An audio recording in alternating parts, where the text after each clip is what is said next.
حضور کا وصال ہوا نا تو امام حسن اور امام حسین کی عمریں ابھی 7-8 سال 9 سال کے بیچ تھیں، تو حضرت مولا علی شیر خدا رضی اللہ تعالیٰ عنہ کے ساتھ امام حسن آئے مسجد میں، تو ممبر پہ بیٹھے ہوئے دیکھا حضرت ابوبکر صدیق کو، تو کہنے لگے نیچے اترنا، میرے نانا کا ممبر ہے۔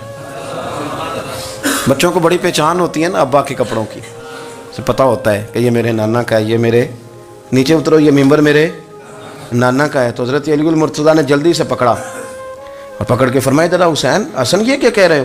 اب دیکھیں نا بچہ یہاں کسی کا شور کرے تو میں آپ کو جمعہ چھوڑ کے بچے کی تھوڑی سنوں گا، میں کہوں گا کہ بھائی ٹھیک ہو گیا بچے کو لے جاؤ ذرا اسے پیچھے کرو، جمعے کے بعد بات کرتے ہیں۔ لیکن وہ تھے نا رسول اللہ کے نواسے، اور حضرت ابوبکر صدیق عظمت اور شان کو سمجھتے تھے، انہوں نے کہا نیچے اتریے میرے نانے کا ممبر ہے۔ تو حضرت صدیق ایک بار نیچے اتر کے کھڑے ہو گئے۔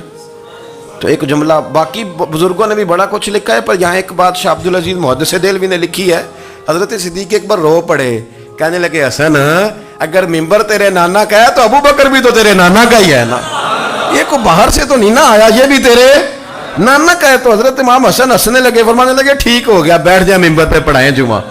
سمجھ آ گئی ہے بات کی، پڑھائیں جمعہ۔ آپ کی بات کی مجھے سمجھ آ گئی ہے کہ اگر ممبر نانا کا ہے تو ابوبکر بھی تو انہی کا ہے نا جناب صدیق اکبر۔ اپنی زندگی وفاداری کے ساتھ، غلامی کے ساتھ، اور ادب نہیں چھوڑا ایک منٹ کے لیے، ایک سیکنڈ کے لیے۔ رسول کائنات صلی اللہ علیہ وسلم کے اگر کوئی بے ادبی کرتا تھا تو انہیں جلال آتا تھا۔ آپ کو ایک بات بتاؤں، غیرت نہ عشق کا حصہ ہوتی ہے۔ ہم بڑے شریف لوگ ہیں پر ہم کہتے ہیں سارے کام کرنا، حضور کے بارے میں بات کوئی نہ کرنا، یہ نہیں ہم برداشت کرتے۔ وہ کس طرح کا عاشق ہے کہ محبوب کے خلاف بات بھی سن گئے؟ یہ عشق ہے؟ یہ تو توہین کی تو نے۔ حضرت صدیق وہ بڑے میٹھے بڑے ٹھنڈے آدمی تھے۔ عروہ بن مسعود ثقفی بعد میں مسلمان ہوئے، وہ کہتے ہیں میں حدیبیہ کے موقع پہ آیا تو مجھے پتا تھا، میں جانتا تھا ابوبکر صدیق بڑی ٹھنڈی طبیعت کے آدمی ہیں۔ کہتے ہیں نبی پاک صلی اللہ علیہ وسلم کے گرد نا میں نے حالہ دیکھا غلاموں کا، کوئی ہاتھ باندھے کھڑا ہے، کوئی پانی کا قطرہ لینے کے لیے کھڑا ہے، کوئی وضو کا بچا ہوا پانی لینے کھڑا ہے۔ تو چونکہ وہ آئے تھے کافروں کی طرف سے تو تنقید کرنے والے کو کہانیاں بڑی مل جاتی، تو فوراً عروہ بن مسعود ثقفی کہنے لگے اے محمد ابن عبداللہ صلی اللہ علیہ وسلم آج یہ آپ کے گرد کھڑے ہیں، پر جب تلواریں چمکیں گی تو دوڑ جائیں گے، تلواروں کے سامنے کھڑا ہونا آسان نہیں۔ تو حضرت صدیق ایک بار پیچھے کھڑے تھے، نبی پاک ٹھنڈے مزاج کے آدمی، پر بات ہوئی تھی نا سرکار کے بارے میں، تو دوڑ کے آگے آئے اور اتنا سخت جملہ کہا، کہنے لگے جا کے لات و منات کی شرم گاہ چاٹ، تو کہتا ہے کہ ہم حضور کو چھوڑ جائیں گے؟ میں نبی پاک کے باقی غلاموں کی بات نہیں کرتا، تیرے پاس جتنے سور میں ہے نا تو سارے لے کے آ، اور نبی پاک کے دفاع کے لیے صرف ابوبکر کی تلوار ہی کافی ہے۔ تو لا تیرے پاس جتنے سور میں ہے، لا میدان کا، لا نہ تیرے پاس جتنے سور میں ہیں۔ تو کہتا ہے یہ دوڑ جائیں گے، فرمایا تو نے ابھی ہمارا رخ دیکھا نہیں نا، تو آ نا ذرا میدان میں، تو میں تجھے اکیلے کو بتاتا ہوں کہ کس طرح حضور کا دفاع کیا جاتا۔ عروہ بن مسعود ثقفی کہنے لگے یہ کون ہے؟ دیر کے بعد ملے تھے نا، یہ کون ہے؟ انہوں نے کہا یہ ابو قحافہ کے بیٹے ابو بکر صدیق ہیں۔ تو عروہ بن مسعود کہنے لگے یہ تو بڑی ٹھنڈی طبیعت کا بندہ تھا۔ انہوں نے کہا ٹھنڈا ہی ہے، ہم شریف بڑے ہیں پر حضور کے غلاموں کے لیے، اور اگر آئے کوئی شریر، اگر کوئی آئے تو چلو کسی درویش دی گل کر لینے۔ وہ کہتے ہیں اٹ سٹ تے پکھڑا کوار گندل، پھر اسی اور بھی بوٹیاں جاننے ہیں، پھر ہمیں سارا پتا ہے، پھر ہمیں نا سارے طریقے، اٹ سٹ تے پکھڑا پھر اسی اور بھی بوٹیاں جاننے ہیں، پھر نہ ہم کر لیں گے حل، ہمیں وہ حل کرنا بھی آتا ہے۔ لیکن شریف اس کے لیے جو رسول اللہ کا ادب کرے، جو نبی پاک کی۔ حضرت صدیق اکبر مؤدب ترین آدمی، کوئی بندہ اگر باہر سے آتا تھا نا حضور سے ملنے تو اس کو پکڑ کے کونے میں لے جاتے تھے، کہتے تھے آپ پہلے میں تجھے ادب سکھاؤں کہ نبی پاک کی بارگاہ میں جانا کیسے، میں تجھے بتاتا ہوں، کہیں ایسا نہ ہو تیرے اعمال ضائع ہو جائے۔ سانس بھی آہستہ لیتے تھے، مسجد کی صفائی کرنا، ڈیوٹی کرنا، خدمت کرنا، سارا کچھ کرنا، پر بیٹھتے سب سے پیچھے ہو کے تھے، سب سے پیچھے ہو کے۔ یہ بھی ان کا یہ اعزاز تھا، پیچھے ہٹ کے بیٹھنا، کوئی ایسا کام نہ کرنا جس سے لوگوں کو پتہ چلے کہ نہیں نمبر میرا ہے، پیچھے ہٹ کے بیٹھنا، پیچھے پیچھے رہنا، اپنے وہ شہرت سے بچنے والا پیچھے پیچھے رہتا ہے اور جی چاہتا ہے ساری غزلیں اس ظالم کے نام کرے۔ کچھ لوگ ہوتے ہیں نا وہ پیچھے پیچھے ہوتے ہیں، کہتے ہیں نہیں میں نہیں جی، ایسا تو ہے ہی کچھ نہیں۔ میرے رسول کریم علیہ السلام کا ادب کرنا، ہم نے نا ساری زندگی سنا ہے کہ الامر فوق الادب، کہ جب حکم آ جائے تو پھر حکم ماننا ہے، ادب. اور اس بات پہ ہمارے طالب علم بڑے پکے ہیں. مرید آج کل کے اس مسئلے میں بڑے کہتے ہیں صاحب نے خود کہا ہے کہ خیر صلاح ہے. انہوں نے خود کئی دفعہ کہا ہے جی تسی بڑے سیانے ہو، تانوں مطلب دی گل دی سمجھ جلدی لگتی ہے. انہوں نے خود کہا ہے کہ ٹائم ہو تو آیا کرو. یہ کب انہوں نے کہا ہے کہ مجبوری ہے روز ہی آنا؟ یہ انہوں نے کب کہا؟ ان کو بھی تو پتہ ہے نا مجبور ہے. تو آپ کو بھی تو پتہ ہے نا کہ ان کا آپ سے پیار ہے. آپ اس پر بھی تو تھوڑا غور کریں نا. لیکن ہم مرضی کا وہ ایک آدھ فکرہ نا، مرضی کا. وہ ایک طالب علم یہاں سے گیا تو میرا دل نہیں تھا جائے، تو وہ کہنے لگا جی مجھے حضرت صاحب نے خود کہا ہے، حضرت صاحب نے خود کہا. میں پوچھ کے آیا ہوں.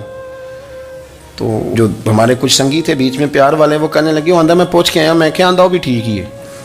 تو انہوں ساکھیا سی میں جاواں تے میں انہوں کی آندہ. میری بات کی سمجھ آئی ہے نا جی. جب ارادہ ہوا تو پھر ابے کو منا کے بھی آ گئے. جب ارادہ ہوا تو ابا جی کو میں نے جانا ہے بزرگوں کے پاس ملنے جانا ہے. اور جب ارادہ نہ ہوا تو کہنے لگے حضرت صاحب نے خود فرمایا ہے کہ ابا راضی ہوگا تو اللہ راضی ہوگا. چھٹی مرضی کا ہے نا مزاج، تو مرضی کی کہانی. تو میں الحمدللہ مجھے تھوڑا سا پتہ ہے، ویسے بھی اپنے بال بچے کا پتہ ہوتا ہے. ہیں جی کی آندے نے پیدانتنی کے جیندے سال ہی ویکی دینے. مجھے بھی پتہ ہوتا ہے کہ آج کہاں کہاں کس کس انداز میں کیا کیا کہانی ہے، کہاں کہاں کیا سٹوری ہے. تو کبھی کبھی یہ سارا پیار ہی ہے، یہ بھی سارا اس میں بھی پیار ہی ہے. پتہ چل جاتا ہے کہ کل کہاں سے بات کر رہا تھا اور آج بات کہاں کر رہا ہے. یہ اپنا اپنا مزاج ہوتا ہے نا، اپنی طبیعت کے مطابق چلنا ہے. سنا یہی ہے کہ الامر فوق الادب، کہ جب حکم مل جائے تو پھر ادب نہیں کرنا، پھر حکم پہ. پر حضرت صدیق اکبر نے نرالا ہی کام کیا. حضور سید عالم صلی اللہ علیہ وسلم ایک صلح کرانے گئے، فرمایا میں دیر سے آیا تو جماعت کرا لینا. عصر کی نماز کا وقت ہو گیا. سیدنا بلال حبشی نے اقامت پڑھ دی. صدیق اکبر مصلی پہ کھڑے ہو گئے. اتنی دیر میں حضور بھی آ گئے. نماز میں لقمہ وہ دے گا جو نماز میں شامل ہو. ٹوٹیوں پہ کھڑا بندہ لقمہ نہیں دے گا. پہلے وہ آ کے اللہ اکبر کا شامل ہو پھر لقمہ دے. حضور آئے، صحابہ نے ہاتھوں پہ ہاتھ مارنے شروع کیے، اطلاع کر رہے ہیں کہ لوگوں حضور آ گئے. سرکار اگلی صف کے قریب پہنچے تو جناب صدیق اکبر نماز پڑھا رہے تھے. نماز لوگ تو بغیر نماز کے ادب کرنے پر اعتراض کرتے ہیں. میں بخاری شریف کی حدیث پیش کر رہا ہوں، نماز پڑھا رہے تھے. انہیں پتہ چل گیا نا حضور آئے ہیں، تو ایک قدم نماز سے پیچھے ہٹا لیا. نماز پڑھا کہ میں تے ول ویکھاں، او مینوں کعبہ بھول گیا آئی. ہن بھول گئیاں نہیں سب صوم صلاتاں، اکو یار دا فکر پہ آئی. حضرت صدیق اکبر نے ایک قدم پیچھے ہٹایا تو حضور نے فرمایا ابو بکر پڑھاؤ نماز. پھر دوسرا قدم پیچھے ہٹایا تو فرمایا پڑھاؤ نماز. تیسرا قدم پیچھے ہٹایا. ہم نے آج تک یہی سنا ہے کہ حکم ہو جائے تو حکم ماننا ہے، ادب. اور ہمارے ہاں یہی ہوتا ہے، پھر لوگ حکم ہی مانتے ہیں، پھر ان کو ادب بھول جاتا ہے. لیکن جناب صدیق اکبر 3 دفعہ حکم آیا پر پیچھے ہٹ گئے. حضور مصلی پہ گئے، نماز پڑھائی. نماز کے سلام کے بعد نا حدیث میں مختلف حکم آیا. استغفار پڑھو، اللہ اکبر کہو، آیت الکرسی پڑھو، 33 بار سے مختلف اذکار آئیں. پر حضور نے آج کوئی ذکر نہیں، کوئی وظیفہ نہیں. سلام پھیرتے کہ ابو بکر میں نے جو 3 دفعہ کہا تھا نماز پڑھاؤ تو پڑھائی کیوں نہیں؟ ایک دفعہ نہیں 3. کبھی کبھی ہم بھی ناراض نہیں ہو جاتے، تینوں 100 بار ہی آکھیا ہے، کہا 3 دفعہ جو کہا تھا نماز پڑھاؤ تو پھر پڑھائی. تو حضرت صدیق اکبر رو پڑے، ہاتھ دونوں باندھ دیے، گھٹنے زمین پہ رکھ دیے. عرض کرنے لگے کیا جملہ ہے، کیا ترتیب ہے. عرض کرنے لگے یا رسول اللہ، ابو قحافہ کے بیٹے کی اتنی بھی جرت نہیں کہ مدینے والے رسول کو نماز پڑھائے. میں اتنا بھی جرت مند نہیں ہو گیا حضور، میں کیسے آپ کے آگے کھڑا رہتا اور آپ میری، یعنی عین نماز کی حالت میں، عین حالت نماز میں بھی ادب. نماز پڑھا کہ میں تین ول ویکھاں. ان کعبہ بھول گیا آئی، مینوں بھول گئیاں نہیں سب صوم صلاتاں، اکو یار دا فکر پہ آئی. دوستو حضرت ابو بکر صدیق رضی اللہ تعالیٰ عنہ کا عشق، ان کا پریم، ان کا پیار، ان کی باتیں. ایک دن نا حضور کے وصال کے بعد اچانک نہ اس طرف جا رہے ہیں، خاصے مسجد سے دور چلے گئے. تو حضرت عمر تھوڑا طبیعت کو جانتے تھے، جناب عمر پیچھے دوڑے، کہنے لگے کدھر جا رہے ہو؟ چپ کر گئے. کیا ہوا؟ کدھر جا رہے تھے؟ ابو بکر سیانے بندے ہو، امیر المومنین ہو، کہاں جا رہے؟ تو رو پڑے. کہنے لگے ایک دفعہ نا حضور سفر پہ گئے ہوئے تھے تو اس طرف سے واپس آ گئے تھے، تو مجھے خیال آیا شاید اس طرف سے آ نہ رہے ہوں. حضرت عمر رو پڑے. کہنے لگے ابو بکر اب تو حضور نے پردہ کر لیا، جنہاں دے دل بر جانی وچھڑن، کون روے پھر تھوڑا. سب روگاں دا روگ محمد جس دا نام آپ ساری سیرت کی کتاب میں پڑھ لیں گے تو ابو بکر صدیق کا وصال کس بیماری سے ہوا. لوگوں نے قول کیے ہیں کہ وہ سانپ کا زہر آ جاتا تھا، فلان چیز تھی، لیکن کو بندہ وجہ تلاش کر سکا؟ کیا وجہ تھی وصال ہو گیا؟ کیا بیماری تھی؟ کیا تکلیف تھی؟ باقی وجوہات آپ کو ملیں گی. حضرت عثمان غنی شہید ہو گئے، حضرت عمر شہید ہو گئے، مولا علی، ابو بکر صدیق چلے گئے 63 سال کی عمر. وجہ کوئی نہیں بتائے گا. جب شدید بیمار ہوئے تو حضرت عمر فاروق نے ایک طبیب بلایا، وہ بڑا سیانا تھا. اس نے سارا چیک کیا تو نباز تھا. کہنے لگا یار کوئی بیماری تو سمجھ میں نہیں آتی. تو حضرت عمر تھوڑا سا جلال میں، یرانہ تھا نا، جلال میں کہنے لگے ابو بکر مسئلہ کیا ہے؟ دن بدن کمزور ہوتے جا رہے، نماز پڑھانے کھڑے ہوتے تو ٹانگیں کانپتی ہیں، مسئلہ بتائیں کیا ہے؟ طبیب اتنا بڑا ہے، یہ تو بندہ کا چہرہ دیکھ کے بیماری بتا دیتا ہے، اور یہ کہہ رہا ہے کوئی بیماری نہیں. تو حضرت صدیق اکبر خاموش ہیں. پھر حضرت عمر کہنے لگے ہم سارے آپ کی وجہ سے چلتے ہیں، لوگ سارے پریشان ہیں، آپ حضور کے جانشین بتاتے کیوں نہیں؟ جب تیسری دفعہ کہا تو حضرت صدیق اکبر کہنے لگے عمر زیادہ باتیں نہ کر، تجھے پتہ نہیں مجھے کیا بیماری ہے؟ نہیں پتہ تو میں بتاؤں؟ نہیں پتہ تجھے، بول. تو جناب عمر رو پڑے. کہنے لگے ابو بکر مجھے پتہ ہے، آپ کا دیدار کے بغیر کام نہیں چلتا. وقت نا لمبا ہو گیا، چر ہو گیا، میں ترلے لیندے ہاں. کدی موڑ میرے ول واگا، خواب میری وچ ایک وار دیاں میں ساری عمر نہ جاگا. مجھے پتہ ہے آپ کے مرض کا، پر ابو بکر امت کو ضرورت بھی تو ہے نا.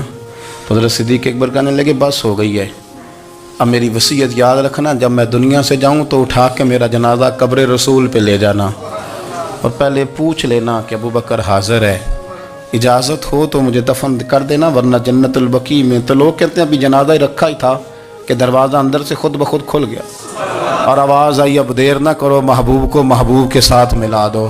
پانی پر نہ سہیلیاں رنگا رنگ کڑے، اسی پریا اس دا جانی جس دا. میں نے شروع میں ایک بات کی تھی کہ اپنی خواہشات کو نا حضور کا غلام بنا دیں، سوچیں سمجھیں کہیں وہ لفظ جو مدینے والے رسول کو پسند ہیں، پھر دیکھنا مسلمان ہونے کا مزہ آئے گا، پھر ذائقہ نصیب ہوگا. اللہ ان کے درجات بلند فرمائے. آخر دعوانا